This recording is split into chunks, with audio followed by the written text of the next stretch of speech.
Okay. Recording started. Hi, this is Steve Hargadon, and welcome to the Future of Education. It's Tuesday, March 22nd, 2011. Our special guest today is Frederick Hess on his book, The Same Thing. The book's called The Same Thing Over and Over, How School Reformers Get Stuck in Yesterday's Ideas. And I've been calling you Rick because I think that was in your emails. Is that okay? Absolutely. Okay.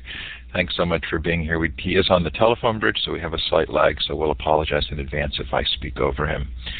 Coming up on the Future of Education, we have a short break. We resume on April 7th with Bernadine Porter to talk about local education engagement, engaging local communities and building education cultures. Carl Speak, as part of our student and teacher reputation piece, we'll be doing an interview on his book, Be Your Own Brand. Jerry Mintz talks about the education revolution. David Shank on his book, The Genius in All of Us. Barry Schwartz on the paradox of choice. And lots more you can see there. Newly added in the last few days, Denise Pope from Stanford on her book, Doing School. Sandy Hirsch from San Jose State University's library program on libraries and digital literacy, and Doug Rushkoff on Program or Be Programmed. If you've missed one of our shows, they are all recorded. Yesterday's interview with Bill Mathis on school reform, a really nice match to this interview today, is up at futureofeducation.com, the full Illuminate recording and the MP3. Mitch Resnick from MIT Media Lab, Don Smith-Meyer from Sophia.org, Kevin Kelly on his book, What Technology Wants, John Seeley Brown, lots of great interviews, all recorded and available both in MP3 format and the Illuminate full recordings. If this is your first time in Illuminate, we sure are glad that you're here. You can use the emoticons at the bottom of the participant window to indicate your feelings. Smiley face, clapping, confused look, or thumbs down. That icon with the hand and the green up arrow, the larger icon, is how you would raise your hand when we go to Q&A. And you can take the microphone if you think you're going to do that. Go ahead and go up to Tools, Audio, run the Audio Setup Wizard to make sure your microphone is working. I also recommend that everybody go up to View Layouts and switch yourself to the wide layout. It makes it much easier to see the chat. I've now given you permissions to modify the whiteboard. Look to the left of the map for a wand with a red star at the end. Click on that and then click on the map. Lets us know where you're listening in from. You're also welcome to shout out in the chat, maybe the time, temperature. Fair amount of stormy weather around. I know in California here we're preparing for another big set of storms. That looks like Hawaii. Is that somebody actually from Russia? Lots in North America. Thanks, Peggy. I thought that interview yesterday was quite interesting as well. Salt Lake City. Somebody's getting ready for lots of snow. Connecticut. New Zealand.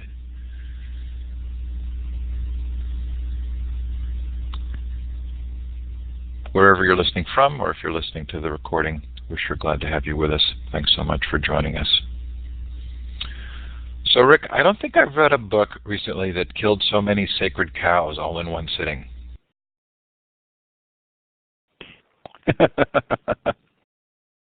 How's the response? I'll take that as a good thing. Yeah. Well, I think it's going to be a lot of fun to explore. There's a quote on the back jacket of the book from Deborah Myers. She says, "Half the time I'm agreeing with every word Rick Hess says and wishing I had said it myself. The other half the time I'm provoked, stimulated, and arguing with him. He's got it both all right and all wrong. Read him, argue with him, take him very seriously." How has the response to the book been?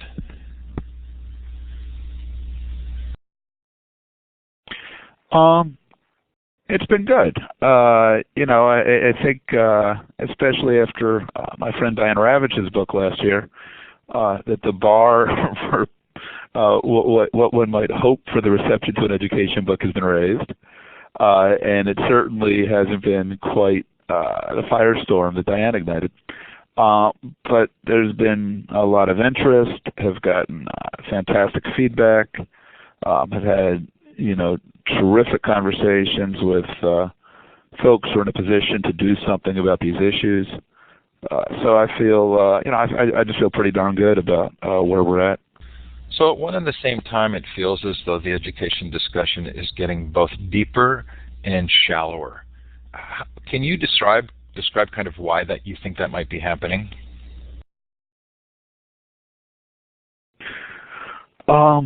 Yeah. I think, one of the things that most heartens me, even though it seems to have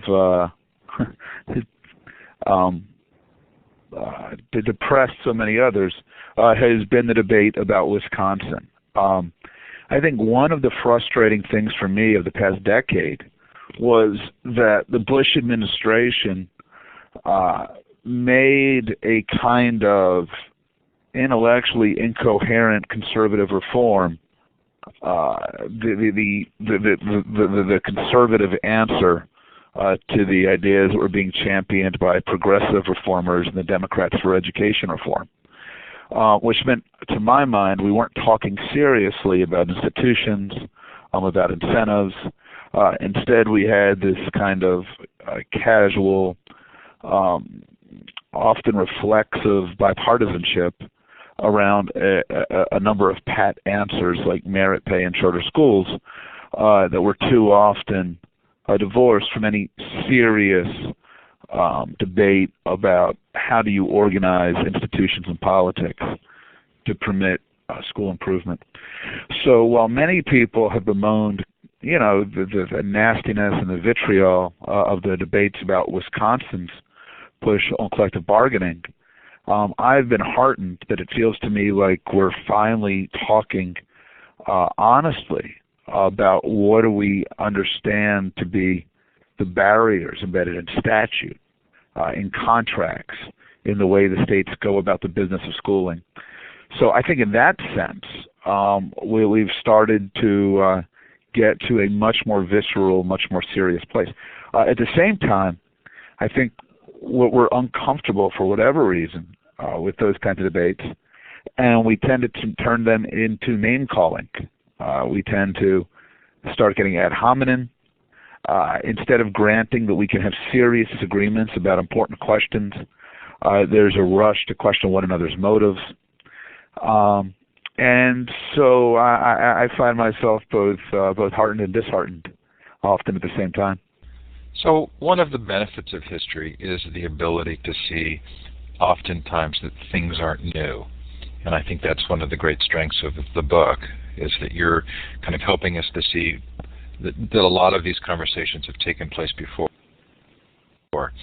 I also think that part of the purpose of the book, or the message as a reader that I got, was sometimes things aren't the way they are for the reasons that we think they are. Is that a fair assessment? Yeah, I think that's correct. It's also the case that things that exist once made reasonable sense, that there was no conspiracy involved. When we look at teacher tenure or step-and lane pay scales or school district configuration or school boards, our language can seem black and white. We can start talking about, essentially about villains. And I think, the nice thing about historic perspective is it allows us to understand why something was done, to think about whether it still makes sense, and to understand how larger changes in the world might imply the value of changing the way we do schooling, without any of this needing to imply that anybody is a villain or anybody is a superhero. Is there a degree to which the fact that the debate is happening at such a national, federal level with such involvement of the federal government makes this any different?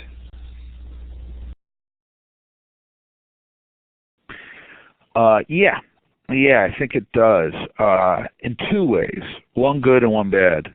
I think the good news is that it casts a national spotlight on these questions, that generates attention, It generates, it ramps up interest among influential advocates and corporate and philanthropic leaders. It offers opportunities to surface ideas that otherwise don't get much attention. The downside is that it reinforces the notion that there is a solution, that there's a national solution to our educational challenges.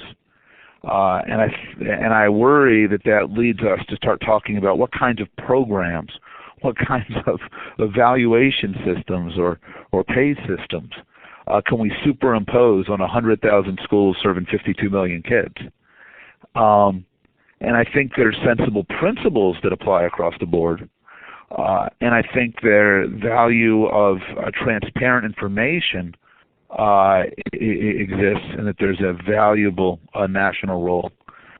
But I think the responses need to be sensible to the fact that children have enormously different needs, that labor markets across the country look very different, that school systems are dealing with a variety of challenges, and I worry that the mindset that we're going to fix these things from Washington takes us away from heterodox solutions and drives us towards one-size-fits-all solutions.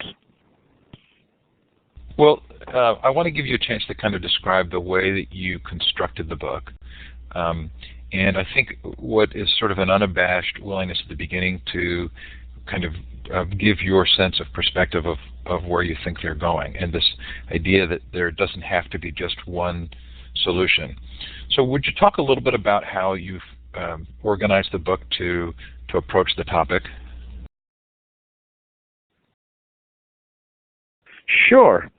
This book for me, I think, really sprouted from my frustration with the debates and the fact that I often find myself wanting to agree with neither side in so many of our big debates.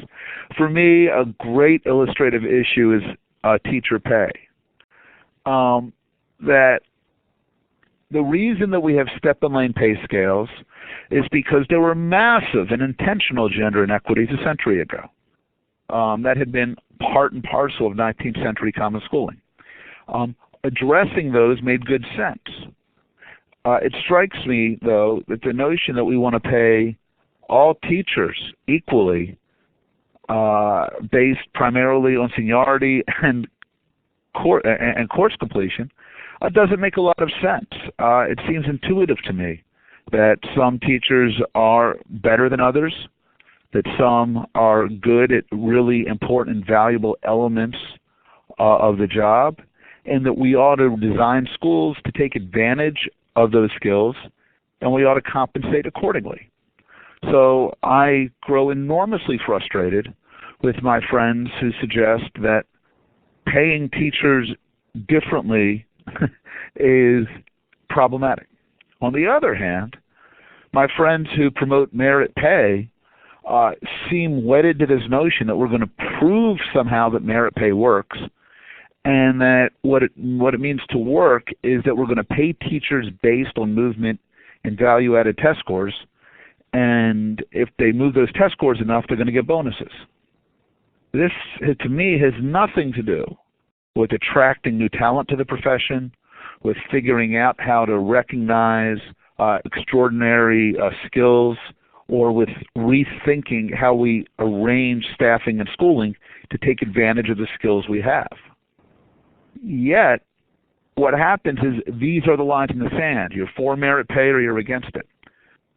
So the premise of the book is that actually, if you recognize that our existing kind of lockstep pay systems were a perfectly sensible response to inequities that existed a century ago, and that they worked just fine through about the 1960s, when we had a captive labor force of women college graduates who had few other viable alternatives, then you recognize that perhaps this is not a moral crusade issue, but hopefully a more pragmatic conversation about how do we start to rethink pay given the challenges of attracting and making the best possible use of terrific educators, and how do we attract those educators, and how do we retain the most important ones.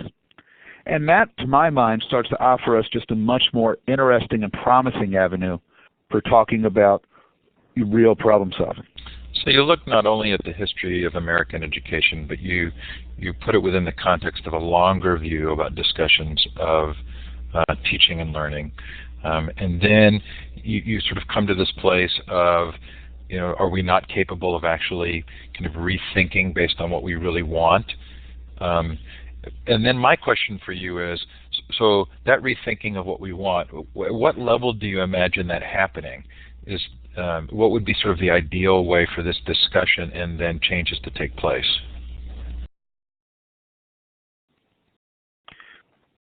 So this is a terrific issue. Yeah, so one, I think your point about me trying to put it in a longer time frame is worth noting, because I think what that helps remind us is that we have spent lots of time and energy on debates that we have spent 3 millennia having, and that aren't likely to end anytime soon.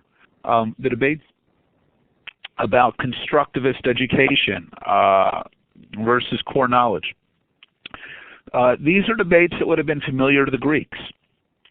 And what I take from this, and from what I think is evidence that all of these models can be effective at times, is that there is no one right answer here, and that in a nation as large and diverse and dynamic as the U.S., there's actually enormous value in cultivating a rich and heterogeneous array of educational approaches. So one of the things I worry about is that we seem sometimes to figure out, imagine we're supposed to figure out the best approach for all 52 million of our kids in every school and insist on that. And I think that's a false god. A second thing that looking back can remind us is that people are always nervous about changing the institutions to which they've become accustomed. People are nervous today about the use of online instruction and computer-assisted instruction. And they say, it's not about technology, it's about teachers. But this is actually a familiar debate. A half a millennia ago, 5 centuries ago, when the printing press was invented, most educators were very nervous because they were worried that if you allowed students to have written material, which they read on their own, they would read it improperly. They would learn the wrong lessons. So educators today who can't imagine not giving students books 5 centuries ago were enormously concerned about giving students books. So I think it reminds us that these things change, that they evolve, and that a sense of perspective can help us identify what do we value most, and which of these debates are going to be, endless or even ephemeral.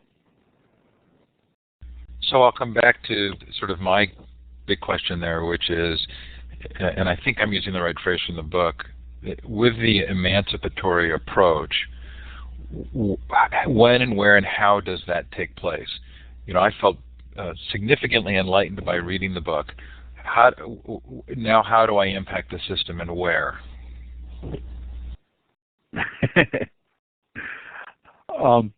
So this is a terrific question, and partly, I think. So the big answer is I think this is something that we don't spend very much time thinking about. We spend a lot of time talking about how do we impose new best practices or policies, but we don't spend much time thinking about how do we create room to solve problems.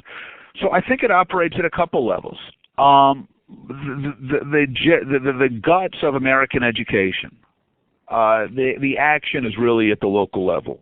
School districts, at the end of the day, are making decisions about spending dollars. They're raising nationally typically 40 to 45% of school spending on their own. They're employing the educators. They're making the decisions about models of delivery. So I think the place where you have the most leverage in starting to think differently about how do we use talent, about how do we start to incorporate technology smart, and starting to think about permitting different school models and different instructional approaches to proliferate, so long as they're reaching common agreed upon ends as measured by presumably state metrics, is really at the local level. But what that also points out, the importance of state metrics, the recognition that 40 or 45% of funding is state-derived, is that these districts are constrained. They're constrained by contracts that have been written over decades, which have locked into place a series of practices. They're constrained by state laws that have evolved over centuries. They're constrained by state funding formulas which determine how dollars can be used. They're constrained by state education agencies, and including the folks who determine what's permissible use of federal dollars when it comes to programs impacted by maintenance of effort or supplement not supplant. So districts ultimately, A, are restricted in a variety of ways, and B, often, even if they're permitted to do something, have learned to be nervous, have learned to be timid, and are therefore less likely to take advantage of opportunities they have. So the response is really twofold. One, advocates who want to help create opportunities for educators to rethink the way that we go about identifying the challenges and solving them, can really start at the district level to surface ideas and opportunities and ways of thinking about how do we use tools and talent and technology. But second, there's a need both at the state level to push back and create room and create flexibility about how these elements are used, and also to educate and provide the kind of political and public cover so that educators who want to approach these questions differently have the wherewithal to do so. So in the book, you actually say, I think at one point, that part of your goal is just to encourage those who are seeking alternative trails. So we're seeing TED, South by Southwest. We're seeing a lot of venture capitalists to start to venture into education. And many who have been sort of enmeshed in long-term historical dialogue don't quite know how to react to these new waves of bright-eyed reformers, as you call them. What is an appropriate response to those who are bringing energy in, who are bringing money in, but often don't see the full picture? This is terrific. It's a terrific question. I think, unfortunately, we've often responded, or I think educators have often responded defensively. There's a sense that, hey, we know what's going on here. These guys are outsiders. They're bringing their business jargon. They need to respect that we know what we're doing. I think that's a destructive mindset. I think that sends the message to these folks who are coming in that they're really not welcome, and it suggests that they need to storm the barricades to have an impact. And quite frankly, I think it's not a justified defensiveness because public education, as we constantly remind ourselves, is a public enterprise.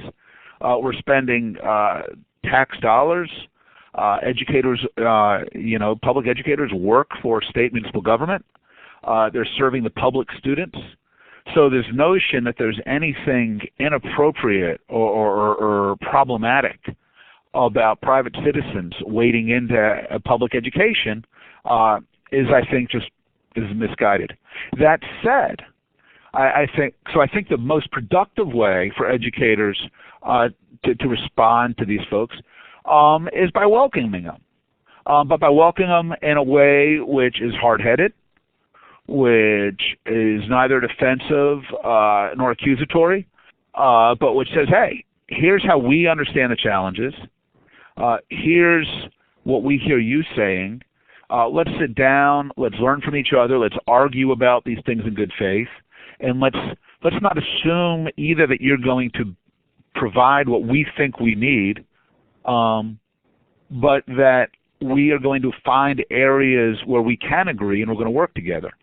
Conversely, I think it's important that those folks coming in from outside, the venture philanthropists, corporate leaders, that they earn their bones, that they come in, that they spend time getting not just a high-level feel, not hearing a couple of exciting speeches, but talking to educators, really sitting down and getting a granular sense of what are the obstacles, what are the frustrations that education leaders and educators deal with.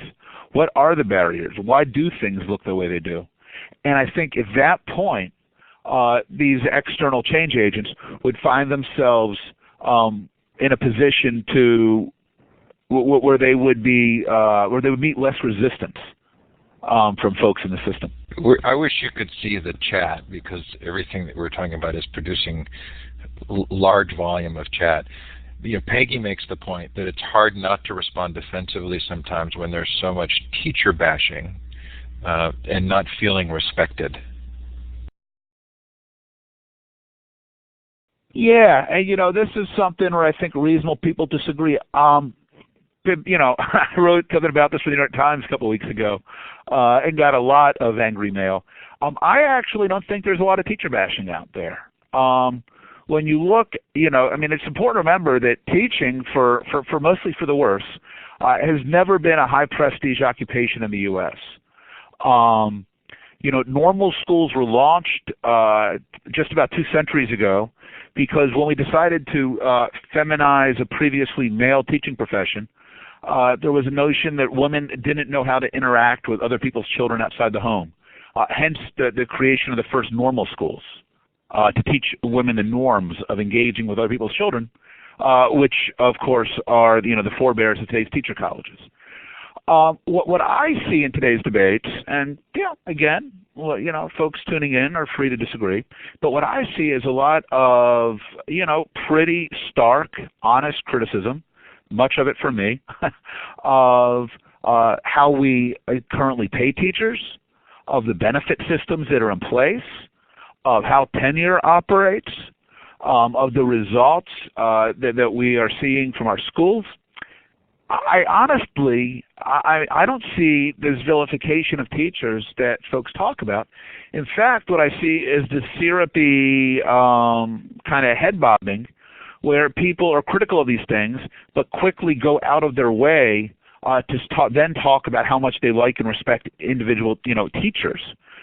Much the same kind of criticism, I think, that you see of the American military post-Vietnam, where even those who were most critical of the Bush administration invading Iraq, say, were always very careful to say, well, we think it's a horrible decision, but we support the troops.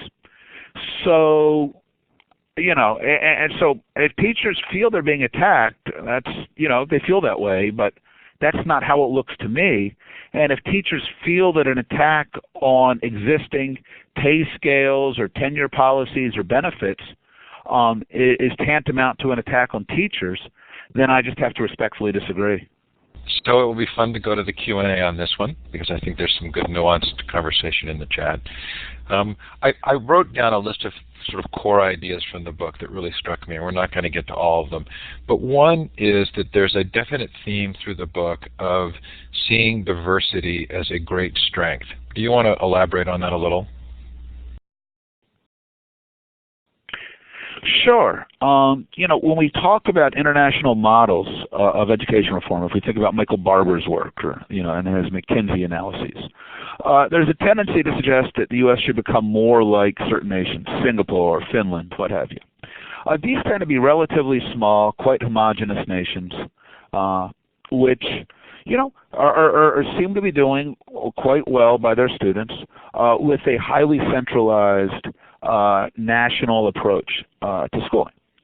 And for many, I think, who approach education, this has led to the notion that, we need to make the U.S. more like these guys. And what worries me is in this kind of best practice groupthink is the notion that there is one way to solve problems in this world. And I think that's rarely the case. I think great problem solving in a classroom, in a work environment, in a nation is all about figuring out what somebody does well, what an organization does well, what a nation does well, and then how do you apply those strengths to problem solve. And I think the notion of the U.S.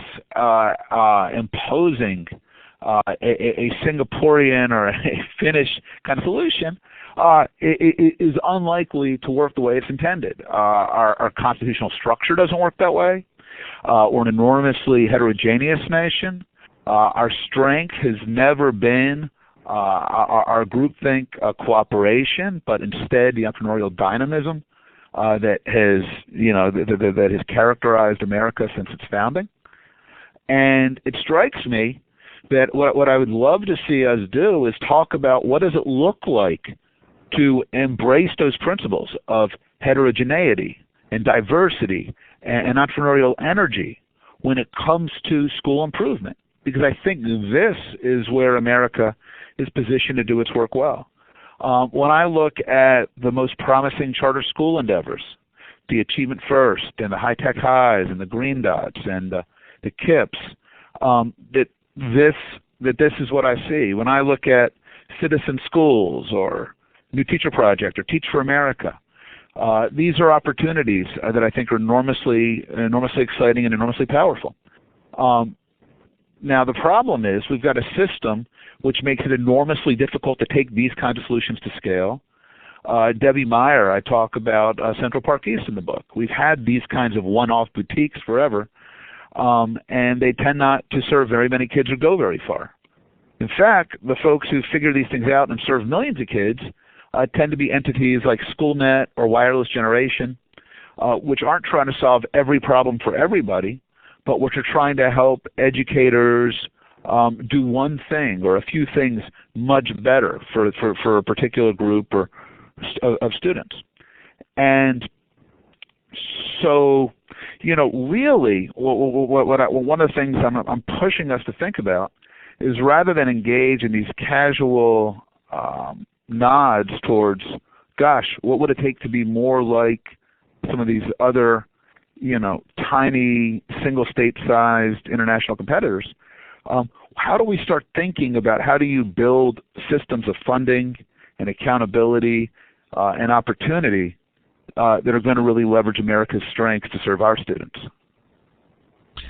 Again, I know we're not going to get to it all, but we'll go to Q&A in just a couple of minutes. But before we do so, would you talk a little bit about what you mean by unbundling the schoolhouse? Sure. The way I talk about it in the book is I suggest that that we've historically talked about what I call whole school solutions. Is that if you figure out how to do 8th grade algebra well, we say that's swell. We have two remedies, two ways for you to contribute. Either you can go do flyby professional development to school districts and help try to teach their 8th grade teachers how to use your model. And this is unsurprisingly given us decades of research showing that programs that are done well in one place hardly ever scale. And I find that unsurprising because we know that things that are done well aren't rarely just about the idea. It's about the people are committed to it, they're deeply trained in it, they're expert in it, they own it. And that's hardly ever the way that schools and school districts go about trying to emulate best practices. But the whole school presumption is that the school is going to remain intact, and we're going to try to bring in people to help them do something better, and it rarely sticks. The other version of the whole school solution is in the charter school space, is if you figure out how to do 8th grade algebra, we say, terrific. Go start a charter school to do it. Go spend the next 2 years of your life writing a charter application, getting a facility, recruiting a faculty, doing everything that we have no reason to believe you're any good at, so that you can then do, as part of that middle school, the one thing where you actually know how to do well. To my mind, this is a lot like every time a medical device innovator created a better stent valve, that we told them, hey, go start a hospital and use it. A more sensible solution, in my mind, is to embrace the notion that people usually don't do everything better. When people are lucky, when people are focused, they usually figure out how to do one thing better. They figure out how to solve one problem. So one way to think about unbundling is we're getting away from saying, all right, in order to make progress, we've got to figure out how to do better schools, which becomes an enormous, hugely problematic challenge, and instead say, how do we let people solve 1% of this? How do we let somebody deliver online tutoring in chemistry much more effectively? How do we figure out how to get non-English language speaking parents engaged much more effectively? And are there ways to create particular roles at a school that are going to have a massively impactful role and have a massive impact?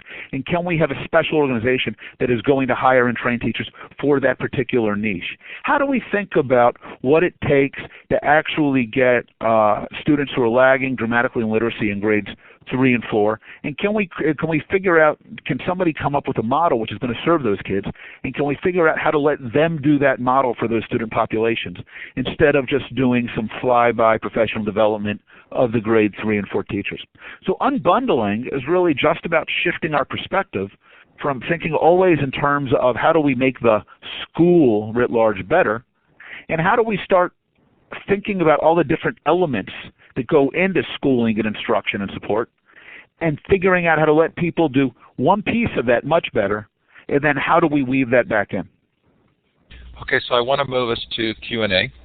I have a couple of questions prepared in the absence of any. If I've missed a question that you've put in the chat, please put it in again. There's been so much chat that I'm quite certain I have missed a question. Your other alternative is to use the icon at the bottom of the participant window to hand with the green up arrow where you can ask a question using the microphone. And while we're waiting for some questions to come through, Rick, there were 4 topics that didn't appear in the book so far as I could tell, and I was curious about them. Homeschooling, the role of parents, student-driven educations, and homework. Did I miss them, or were they intentionally not there, or are they just not a part of your sort of narrative around schooling? That's a fantastic question. And there's, in one sense, it's really a book about how we think about schooling. So there's a lot of stuff that didn't get nearly as much attention as some readers, would have liked. Special education, some readers would have liked to see me deal with much more extensively than I did.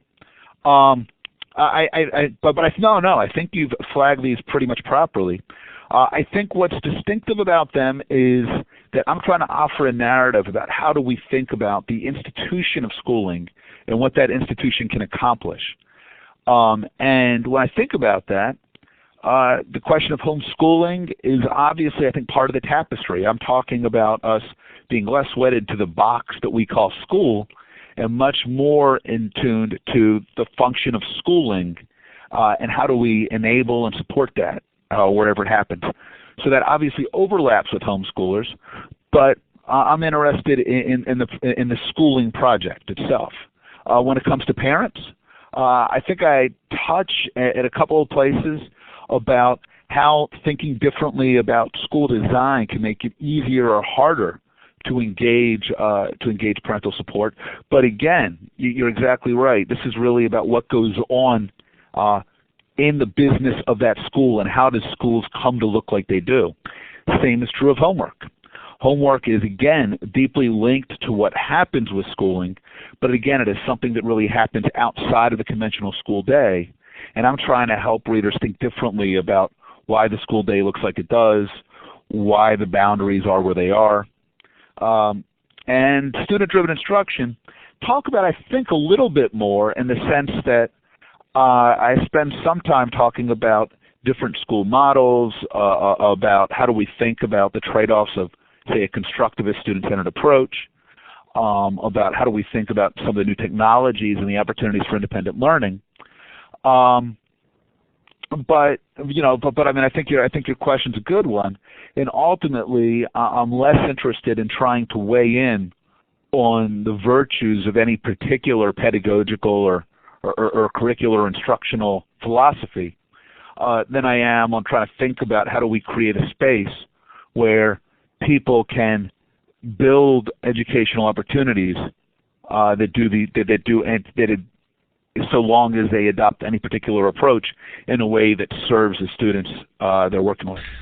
Thanks for that answer. There's a discussion going on in the chat about why we would only get 50 participants for this kind of a webinar and not the 200 to 250 you'd see at a typical sort of online business webinar. And I'm going to weigh in here just briefly. I have found that the more we talk about specific tools in the different webinars we do, the higher the attendance, the more we kind of dive into these deeper questions about education reform.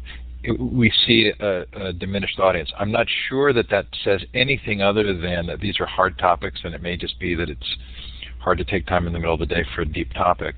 I think it's possible that because they're deep topics, that they're maybe not as compelling for the things that need to get done in the moment. Rick, T. Musseline asks, what are your thoughts on Race to Nowhere and Waiting for Superman?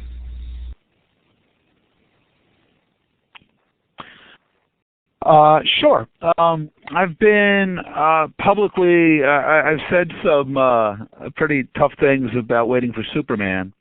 Race to Nowhere I haven't much addressed. Waiting for Superman, like the other movies of its ilk, The Cartel, golly, it's been so long now, the Lottery, and I can't even, The Lottery, The Cartel, what have you, I think they play a useful function. They are three hanky picks on behalf of a certain agenda, on behalf of school choice, on behalf of teacher evaluation, as championed by by my friend Michelle Rhee. And this is fine. This is good. This is these things are all normal and healthy.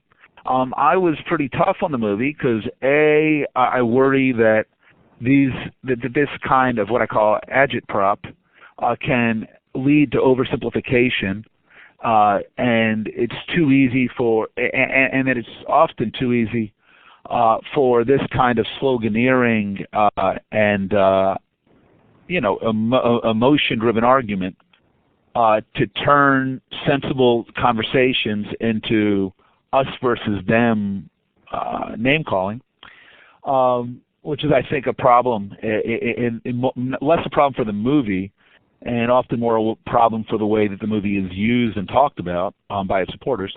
And then the second thing is, I think the publicity, the dissemination built out around Race to the Top, around Waiting for Superman, was pretty mindless.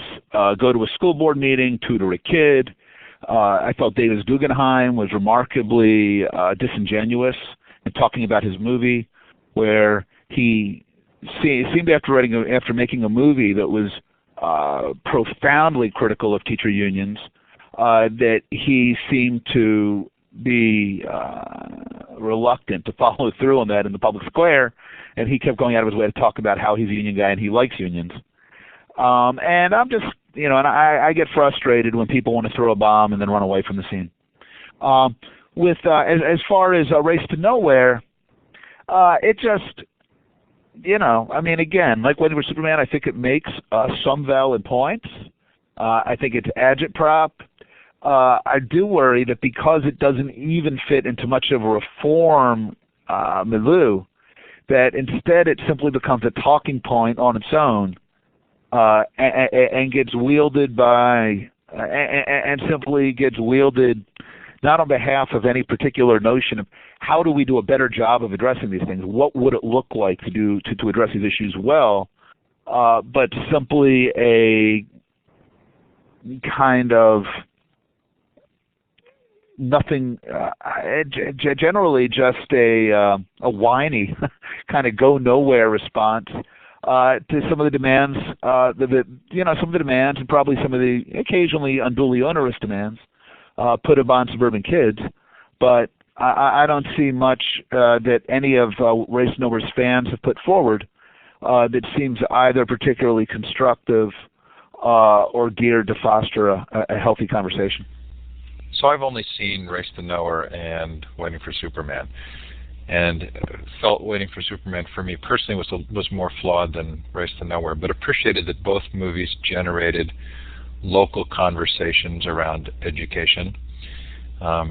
Race to Nowhere gave me the impression that hard work was too much for kids, whereas I feel like if they could have shown kids who were really engaged, that you could actually have the opposite message, which is when there's true engagement, they really want to work hard. But if both of those movies did a good job of creating spaces for local conversation, have you seen ways in which communities have really done a good job of working to build their own educational culture?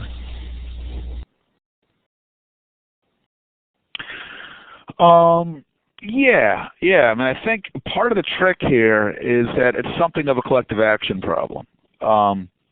Parents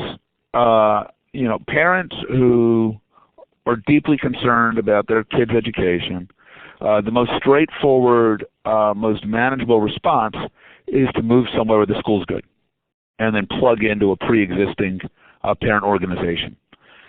When we're talking about really building social capital, building networks to drive school improvement,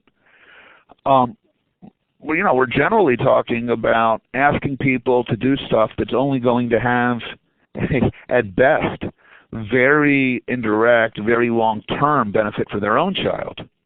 We're asking them to do it because it's the right thing to do. And the reality is that that's just, I'm enough of a cynic, I guess, that I don't think that's a very viable strategy for getting mass engagement over a long haul in almost any area. So I think the places that we've seen this done best in education are places where it's not spontaneously getting a lot of folks together, trying to keep them engaged year in, year out, but where there are some organizers, where there's some entities, where there's some folks who drive this conversation. I think even Eva Moskowitz's Harlem Success Academy in New York City have done a marvelous job of showing how do you mobilize parents to demand more of these schools. It helps, of course, in Eva's case, these are charter schools with remarkable performance, because she then has loads of parents in Harlem who are on wait lists, and these parents, they have something very concrete and personal to ask for, which is they want more of these schools so that they can get their kids into them. That creates something of a potent force. We've seen that with Ben Austin's Parent Revolution out in California, particularly in LA, where by organizing parents around a particular agenda, say using the parental trigger to overhaul a school, that they have managed to make the otherwise amorphous issue of school reform much more concrete and immediate. Another way to think about this is that there are certain places, there's institutional players in a community, particularly local businesses, that have an obvious and sustained interest in education. And when they come to the table, like we talked about before, with a serious grasp of the issues, and an interest in really talking to and working with the educators, and then standing up for their own interests, obviously, that this tends to foster a productive dynamic. We've seen this in Austin. The Austin Chamber of Commerce has done terrific work with the 15 Austin area districts over the past 6-7 years. We've seen this in Nashville, where the wall-to-wall academies model from Metropolitan Nashville has proceeded in intense cooperation with the business community. And we've seen this in Massachusetts, where the Massachusetts Business and Education Alliance has been part and parcel of Massachusetts' terrific track record educationally, going back to the '93 Education Reform Act, the School Reform Act. So we've just got a few minutes left. If you have a question for Rick and I've missed it in the chat, please flag it. There are long conversations going on in here, and it's hard for me to follow. You can also raise your hand using the hand with the green up arrow to ask a question. So because I run the interview series, I get to ask some of the same questions over and over again. And one of the thoughts that's been occurring to me lately is the degree to which we see democracy as a process, and where we live with imperfect outcomes because we believe there's value in the process. Is that an appropriate kind of imagery or metaphor for education? Would that be a better way of thinking about how we look at imperfections in the system? And to what degree are we bound by this idea of equity? Sure. No, this is terrific. So I think sometimes we conflate two things. If we think about the founders, there's two strands of democratic engagement that run through the American founding. One is the notion that we have to come together as a people to make certain decisions. And that's absolutely true. We've got to decide as a people how much we're going to spend per pupil on education. On the other hand, it was the case that, when Horace Mann was leading the Common School movement in Massachusetts a century and a half ago, that in a town you were going to have a school, and it was going to teach what it was going to teach, and you had to have a teacher, and these things, you had to make these decisions that were going to apply to everybody, because the technology of the era was limiting. Today, some of the things that we once had to all decide, we're all going to get vanilla or we're all going to get chocolate, today we're no longer forced in that dilemma. We can actually allow some people to get vanilla and some people to get chocolate. And so I think part of the way that we think about what does democratic education require is, if we think that there is a clear and obvious value to requiring that all children studying 7th grade mathematics start on day one on this item in terms of scope and sequence and pacing, and they all proceed at more or less the same rate through day 180, with only a teacher struggling with differentiated instruction to try to address their various needs. If we think that democratic education requires that, then then so be it. It strikes me that that's not plausible. It strikes me that if we have the technology and the capability today, as with New York City's School of One, to use algorithms and new modalities of instruction and online tutoring and computer-assisted instruction, to allow those teachers in that school to vary instruction so that children don't have to sit and be bored when they've already mastered a lesson, so that kids get additional time if they need to, so that we're actually starting to reconfigure the very stuff of schooling around what's going to work for various children. It's hard for me to imagine how the responsibilities of democratic education make this inappropriate. Strikes me that the obligations of public education, of democratic education, are that we provide resources to educate every child, that we as a people determine what constitutes appropriate provision, and that we create agreed upon metrics to ensure that all children are being adequately served. Beyond that, I worry sometimes that we imagine that if schooling is not provided by people who work for the state government, or if schooling isn't proceed in classrooms that we recognize, or if schooling isn't in the old schools with the same old football teams, that somehow this is a violation of democratic education. And that's the point at which folks lose me. So I really appreciate that distinction between sort of the different ways that we use that phrase democracy in and of itself. Again, we're getting a lot of chat here. I'm not seeing a specific question on. I'm seeing a lot of back and forth. Maybe nobody's brave enough to revisit the teacher bashing piece, but I think we have time for one more question. I'm going to read you a phrase from the book, Rick, that I thought was fascinating to me. The irony of our current debates is that those who ardently champion the state's retention of a tight grip on school operations are also typically among the most hostile to the Rousseauian claim that schools ought to be training Benjamin Rush's Republican machines. Rather, today's proponents of muscular state-operated schools assert the need for schooling that prepares students to be free-thinking, informed, and equipped for life after high school. This is a bit of fancy footwork. Shall we use that as our final statement? Do you want to comment on that? Sure, yeah. I mean, one of the interesting things I argue in the book is that, the founders, the folks at the American founding who worried most about education, especially Benjamin Rush and Thomas Jefferson, were very clear and very unapologetic that they wanted to build out schools to separate, the precious jewels from the rubble, and that a huge a key part of the mission of schooling was, in Rush's phrase, to teach children to be Republican machines.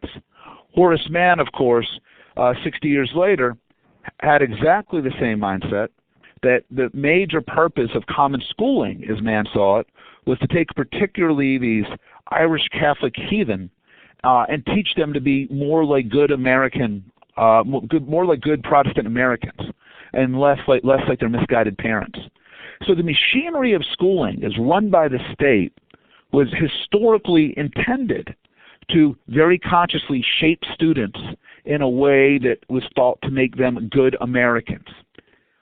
It makes a certain sense that the state has to run those schools, has to be very prescriptive about which Bible will be read, about what's going to be learned, if that's your objective.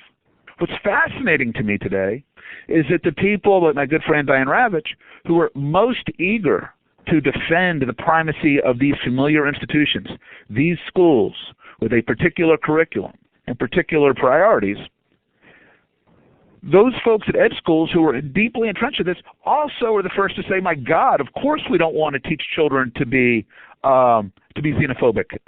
Of course we don't want them to be simple-minded patriots. Of course we don't want to teach them, one way of thinking. Our agenda is to teach them to be accepting of diversity, to celebrate it. Well, I got to tell you, if you're comfortable with diversity, if you want to celebrate diversity, then it's not clear to me that you need one system of state-run schooling that's championing one agreed-upon curricula and marching kids through it in one particular way. An easy way to promote diversity is to celebrate and accept diversity and how we go about providing and organizing and delivering instruction and schooling. And so for me, if we're comfortable with that, it opens huge opportunities for educators and folks in the education space to think creatively and differently about how we tackle our challenges. So that did end up being a great way to finish the interview. Rick, thanks so much. I know that an hour doesn't do justice to a book with such nuance and thoughtfulness in it, but I heard in almost every answer of yours the willingness to sort of look at both sides thoughtfully. The book is fascinating. We skipped large portions of it, but thank you so much. This is Rick Hess, The Same Thing Over and Over, How School Reformers Get Stuck in Yesterday's Ideas. I'm clapping for you. You can't see that since you're on the telephone, but really appreciate you coming on the show and participating. Thank you so much. My pleasure. Thanks so much for having me on. Okay. Thanks, Rick. Thanks to all of you for joining us today. Rick, it's the middle of the business day, so please just feel free to hang up. We've expressed our appreciation. There was clapping, and we know you've got other things to do. So thanks so much. Coming up in April on the 7th, Bernard Jean Porter on local ed engagement. Carl speak on Be Your Own Brand, Jerry Mintz on Education Revolution. Lots of fun coming up. Very diverse. Well, let's use Rick's phrase. It's a very diverse set of sessions coming up. So hopefully there's something there that's of interest to you. And again, all the recordings are posted up on futureofelducation.com. And the interview from today will be up later today. Thanks, everybody. Have a great day.